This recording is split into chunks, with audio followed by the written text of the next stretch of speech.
From the S&C World Headquarters in New York, I'm Haley Bianco, and here are the stories we're following at this hour.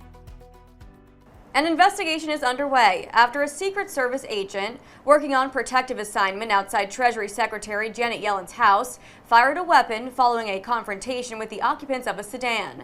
The agent observed the car with multiple people attempting to open car doors along the street. The suspects fled the scene in the sedan.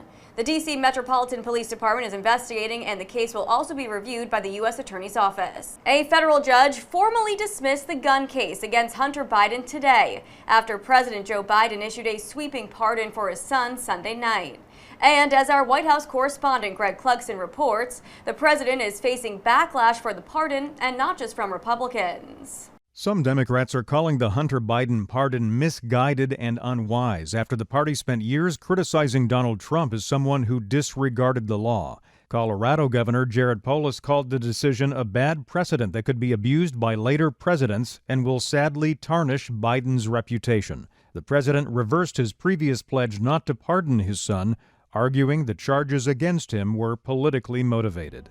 A New York Jewish community is mourning the death of a young Israeli-American soldier who Israeli authorities had believed was taken hostage following Hamas's attack on Israel on October 7th. The Israeli military says the 21-year-old wasn't taken alive by Hamas, but rather killed during the group's surprise attack on the Nova Music Festival. Funeral services were held today for Omer Nutra in a synagogue on Long Island where he grew up. U.S. President-elect Donald Trump says he will block a deal for a Japanese company to acquire U.S. steel. Instead, he says his tax and tariff plans will make the U.S. manufacturer strong again by being American-owned.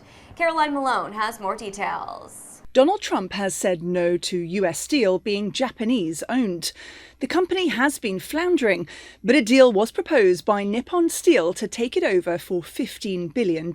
Any national security concerns are under review by the Committee on Foreign Investment, with a decision due on December 23rd.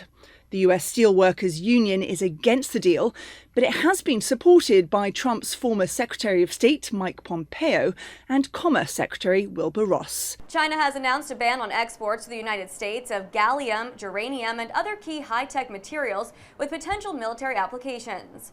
The Chinese Commerce Ministry announced the move after Washington expanded its list of Chinese companies subject to export controls on computer chip-making equipment, software, and high-bandwidth memory chips. The 140 companies newly included in the U.S. so-called entity list subject to export controls are nearly all based in China. That's what you need to know at this hour. In New York, I'm Haley Bianco, Salem News Channel.